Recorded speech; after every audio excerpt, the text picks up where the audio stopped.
Sieht ihn hin! Sturmsoldat! Feindlicher Sperr gesichtet!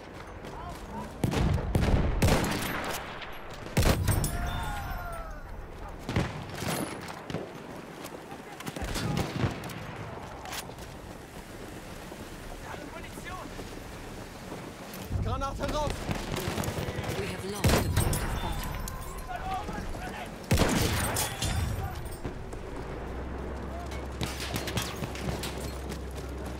Augen auf! Täter!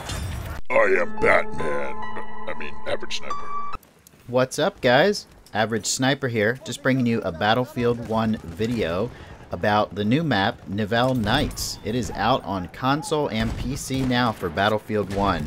And if you've been waiting for some new content to get back into Battlefield 1, now's the time, because we have this new Nivelle map night, or Nivelle Nights map, and then we have some more, another DLC coming in September for the Russian DLC. I know it's kind of a ways to, a ways away, but maybe you should start brushing back up on your Battlefield 1 skills to get ready for that upcoming DLC. Anyway, this is one of my first games I had on Nivelle Nights, a new map, which you can play today for the second time, just to avoid a whole bunch of questions in the comments about when it's coming out. It is out. And man, this map is really fun. It seems to cater to every single class. Like, I was thinking, based on the one I played in the CTE, it might be more sniper friendly, but it's really not. I hear a lot of people saying it's like a real sniper friendly map. But it's a friendly map for absolutely any class that you want. These trenches make it so you can run around the map almost undetected by other snipers. There are obviously a couple spots in the map where you have to expose yourself and possibly get sniped, but what map in Battlefield 1 doesn't have that? It doesn't mean it caters to snipers, it's just more realistic, So the objectives on this map are kind of circled around, alright?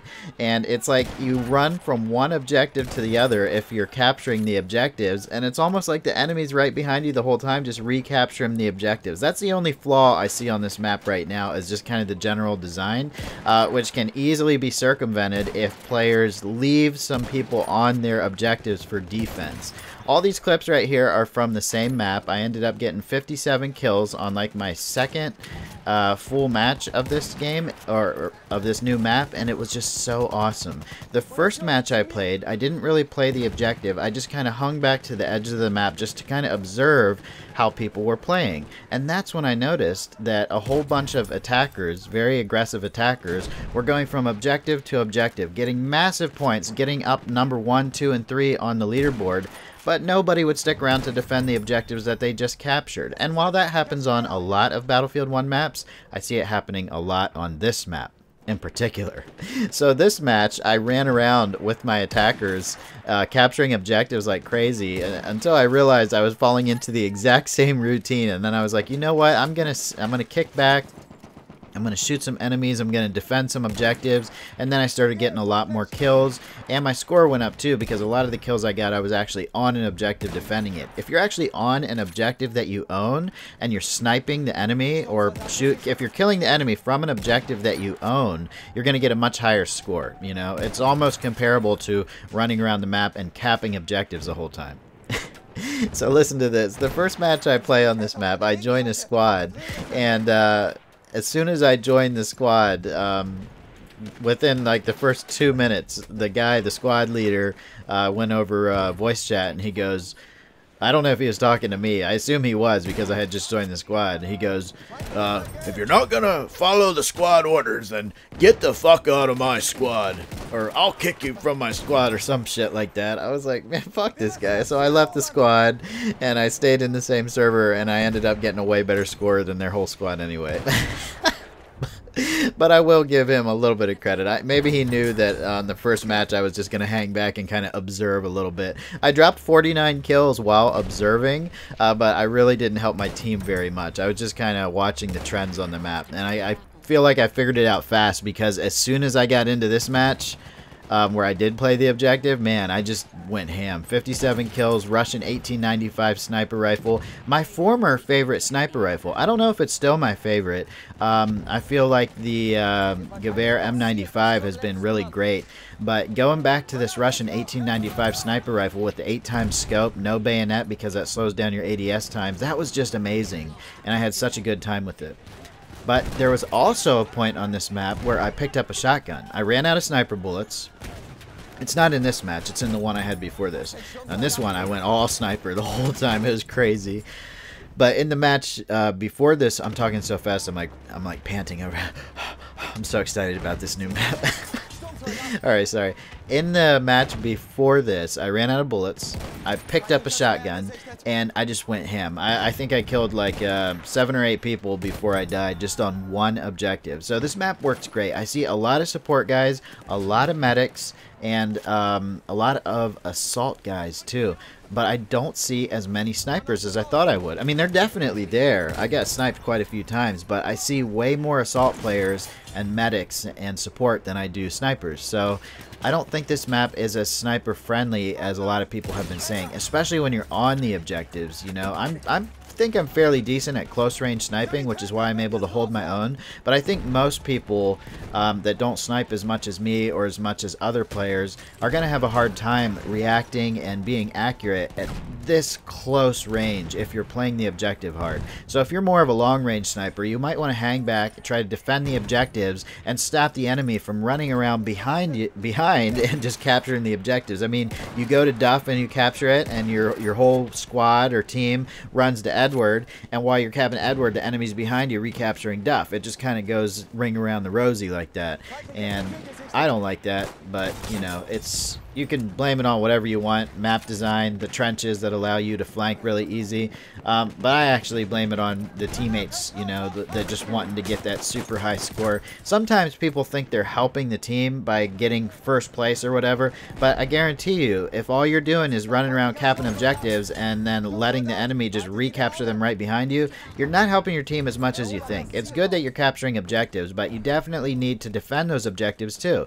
We actually ended up losing this match because our team wanted to whore points so much that they just ran from objective to objective, and there was literally nobody left to defend. I was doing my best and I was getting a massive amount of kills, but I felt like it was just me and a couple other people you know, that were helping capture objectives and then attempting to defend those objectives. A lot of times what would happen is we'd capture the objective, we'd try to defend it, the enemy team would completely overrun us because there'd be like 15 of them all coming in, like 3 or 4 different squads, and we'd get overwhelmed, and then we wouldn't get the objective back until our team got done with their little circle around the entire map capturing objectives. And it seems like you're doing really good, you know, because you're like, your XP is up there in like the 20,000s, and you're like, man, we're kicking ass this game, but you're losing.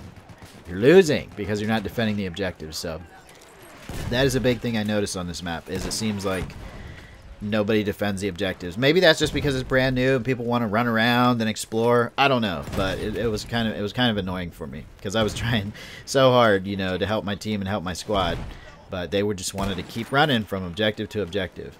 And fuck that guy in the first match that told me to get out of his squad. I hope you watch this video. You're an asshole. All right, we're gonna keep going.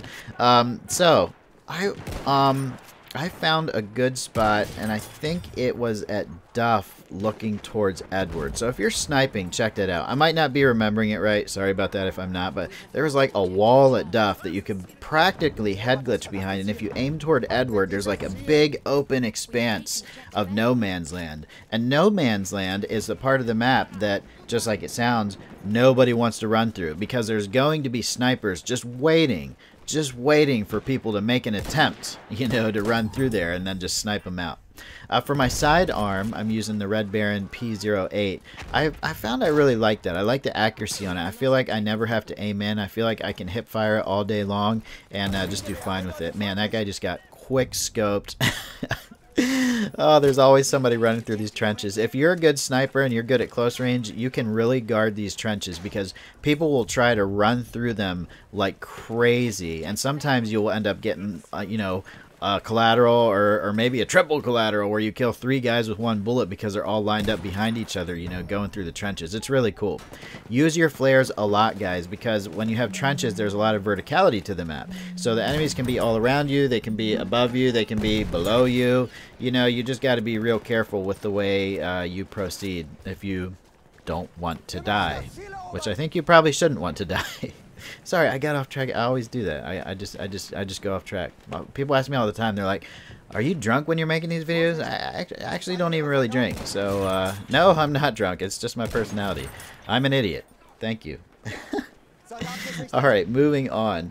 I found I was using the 8x scope, but honestly, if you're going to snipe on this map, I think you might want to go with a smaller scope, somewhere between 4x and 6x, because while the 8x was great, I found myself using it mostly at ranges that a smaller scope would have been more than sufficient enough to do the job. You know, I did not need a scope that big to do this, and for me, it really doesn't matter how big my scope is because I've just been sniping in video games so long. You give me a little scope, if you give me a big scope, as long as it's a scope, you know, I can make it work.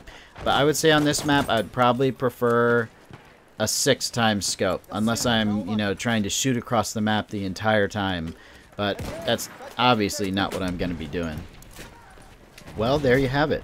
So that is sniping on the new map. I think my the best advice I can think of to give you guys is be sure to defend those objectives. As snipers, you have an obligation to your team to defend. Now you can attack too, but don't just run around with the assault guys and capture. You know, maybe hang back after you capture an objective and do your best to defend it, because that, for the 3rd or 4th or 5th or 7th time, seems to be the biggest flaw I see on this map with the way people play it. Well, I hope you guys enjoyed this video. I hope you found it helpful. Let me know if you have any questions in the comments. Feel free to check out the video description for my Facebook and Twitter link, where you can send me a personal message or post right on the Facebook page and ask any questions. I will be sure to answer them for you. You can also post comments on the videos, and I will do my best to respond, although it is hard for me to respond to all the comments on YouTube. I prefer to do it on Facebook. Oh, and there will be a live stream tonight. We will be live streaming the new Nivelle Maps Night on YouTube. That will be at 5:30 p.m. Eastern Standard Time, and that will be on this YouTube channel right here. So go ahead and subscribe and turn notifications on if you want to see that. If you're already subscribed, thank you so much. I love you. And I hope you enjoy the new Battlefield 1 map, Nivelle Nights. Thank you again for watching. I'll see you guys on the next video. Later.